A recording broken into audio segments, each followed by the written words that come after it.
2031년 아시안컵 위치, 2035년 여자 월드컵 위치 선언했잖아요. 그거 자 이번 임기 뒤거든요. 그것도 내가 책임지고 그러니까. 완수해야 된다. 그러니까 다음에도 정몽규 회장은 어쨌든 연령상 출마 가능합니다. 이분이 우리가 저희 채널에서 가장 먼저 꾸준히 얘기했던 게 그거죠. 외교력이 없다.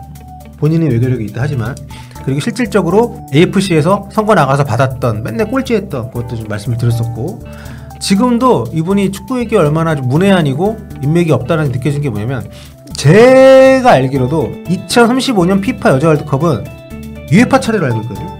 그런데 뜬금없이 지난번에 우리 아시안컵 유치하려고 했던 거랑 비슷한 거잖아요. 그때도 거의 카타르가 하는 거로 다 돼 있는데 알아보지도 않고 뒤늦게 해가지고 국내 홍보만 하고. 그러니까 이런 어떤 좀 자다가 봉창 두드리는 외교에 대해서 그쪽 인력을 강화한다거나 외교적인 노력을 더 하기는커녕 자꾸 무슨 알아보지도 않고 유치하려고 그러고, 뭐 이런 시도가 계속 이어지는 거 보면 이번에 압도적인 득표가 결과적으로는 아무것도 안 바꾸게 할 가능성이 높다. 그리고 한 번 더 하게 할, 나라도 한 번 더 나오겠다.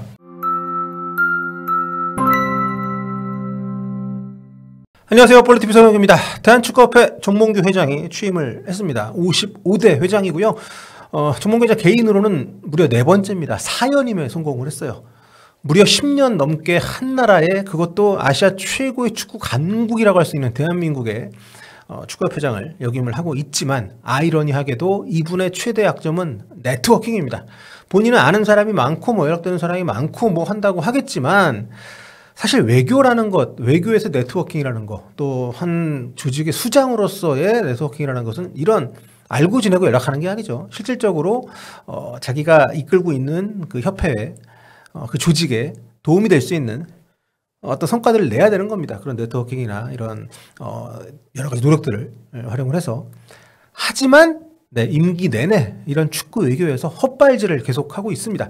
제가 작년에 만들었던 정몽규 집행부 축구 잔혹사 영상 많이들 봐주셨는데, 여기 보시면 자세히 나옵니다. AFC나 FIFA에서 중책을 맡았던 정몽준 전 회장과는 완전히 정반대되는 미미한 행보, 좀 약간 수치스러운, 참 창피한, 표를 거의 뭐 한 표도 못 받는 경우도 있고, 7명 중에 6등 해가지고 떨어진 경우도 있고, 하여튼 굉장히 좀, 근데 이게 1, 2년 한 것도 아니고 한 나라의 축구협회장을, 그것도 아시아에서 대한민국 하면은 진짜 시참말로 반기 좀 끼는 나라인데, 그 자체가 외교 능력의 무능함을 말해주는 부분이고요. 뭐 무능하다는 얘기는 우리가 수도 없이 해왔습니다만, 본인이 인정 안 하지만 이번에 또 그게 나왔기 때문에 제가 이제 이 얘기를 하고 있는 건데요. 아무튼 선거에서도 뭐 번번이 떨어지고, 유치전에서는 투표권이 있는 다른 국가위원들에게 그 어떤 공감이나 지지도 끌어내질 못하면서 계속 연전연패를 하고 있는데, 이번 그 사례를 좀 깊게 말씀드리기 전에 최근에 있었던 거 있잖아요. 중국이 개최권 반납해가지고 다시 우리가 유치하겠다고 뛰어들었던 2022년 아시안컵. 이 유치전 같은 경우에 정말 참담한 결과가 나왔었죠. 이때 우리가 카타르랑 붙어가지고 졌잖아요.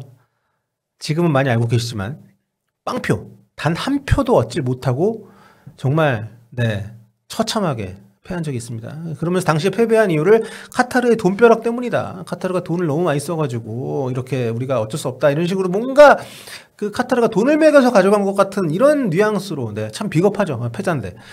그런 공식 해명까지 했었는데, 사실 재력의 차이가 전부는 아니잖아요. 그렇죠? 그리고 재력의 차이를 만약에 핑계로 댈 거면 애초에 들어가지 말았어야죠. 그에 합당할 만큼의 재력을 동원을 하거나, 그게 아니라면 그 이전부터 당연히 알고 들어갔어야 되는 유치전인데, 뒤에 이런 얘기 하는 것도 좀 이게 무슨 도움이 되는지 모르겠습니다. 그런 얘기 하는 순간 국내에 있는 축구 팬들이 일부가 속을지 모르겠지만, 해외에서 유치전 나왔다 진 나라가 저렇게 얘기를 하고 다니더라. 그러면은 이긴 나라도 기분이 나쁘고 AFC도 기분이 나쁘고 투표에 참여했던 사람들도 기분이 나쁘지 않겠습니까? 외교적으로 절대 하면 안 되는 말들을 공식적으로 하고 있는 거죠.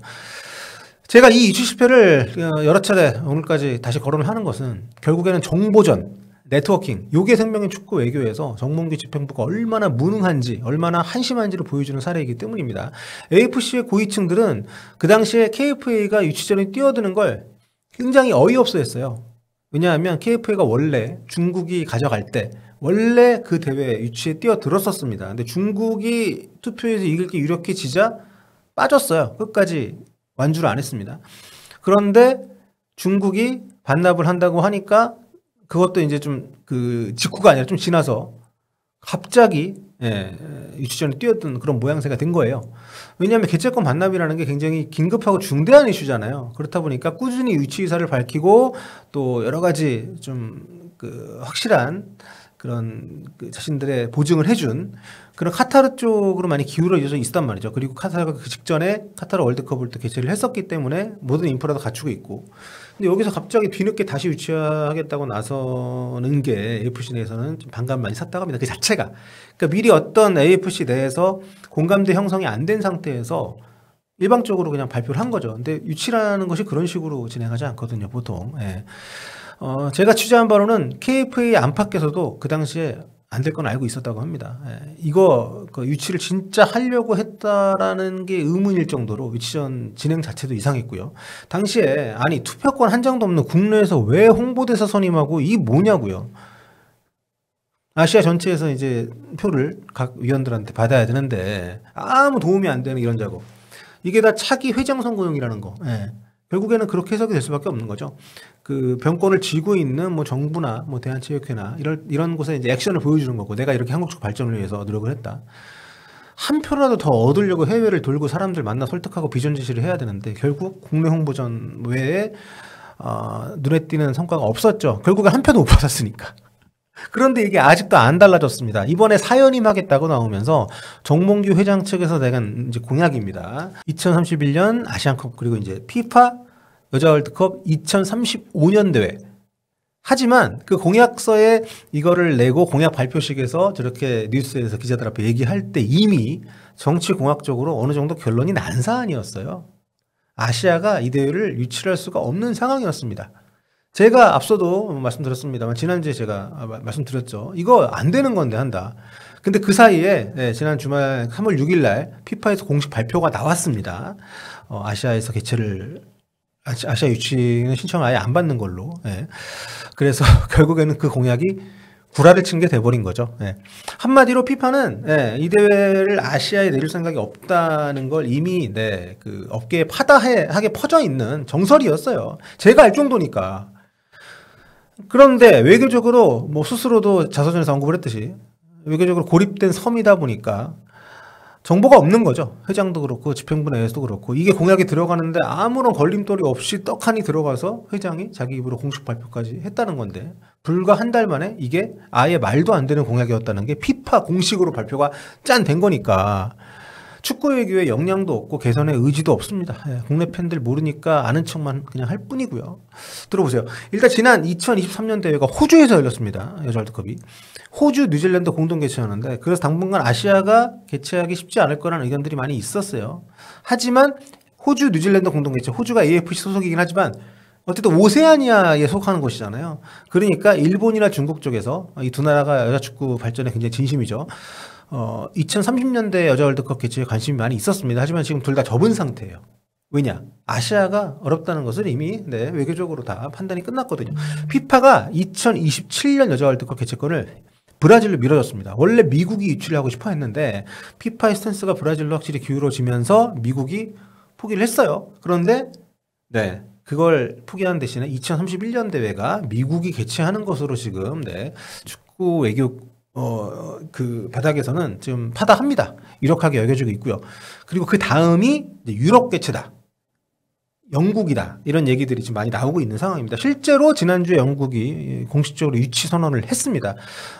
키어스타머 총리까지 지원을 한다고 하고 정부 관계자들 그리고 이제 영국이 나라는 하나지만 축구로는 축구협회가 많잖아요. 잉글랜드 축구협회, 웨일즈, 스코틀랜드, 북아일랜드 4개 축구협회 이게 다 공동으로 개최를 하는 막강하죠.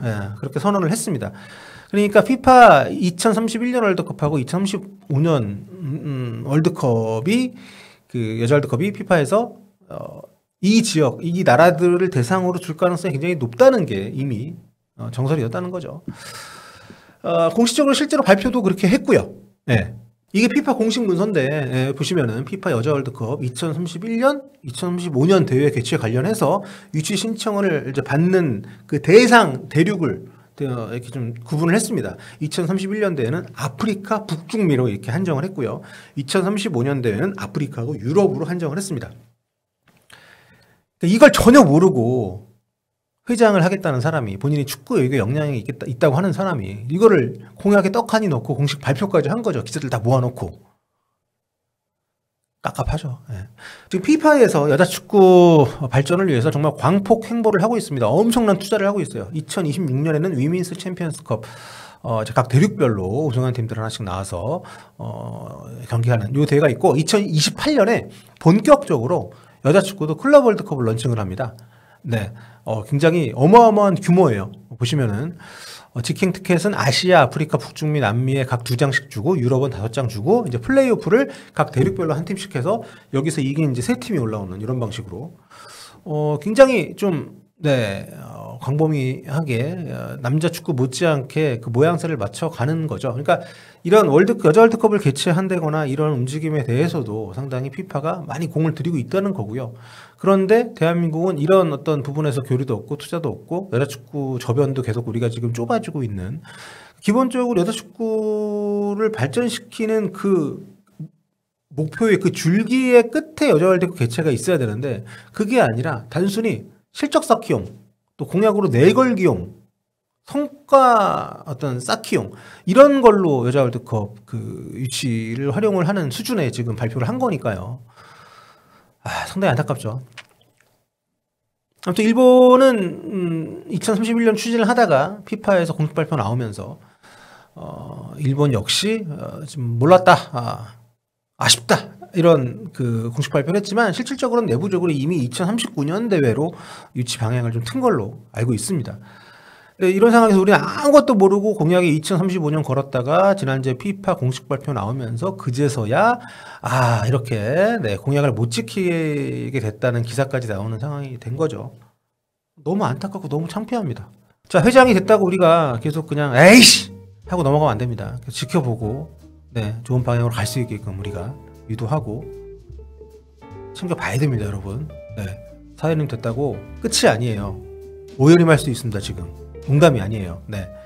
그리고 어쨌든 오연임을 하든 말든 사연임 이번 임기 내에 그래도 한국 축구가 좀 더 발전되고 이 사람이 또 그 집행부가 그동안에 느꼈던 것들을 안심하지 말고 대승했다고 최대한 정책적으로 반영하고 좀 좋은 방향으로 나갈 수 있게끔 우리 모두가 같이 힘을 써서 노력을 했으면 좋겠습니다.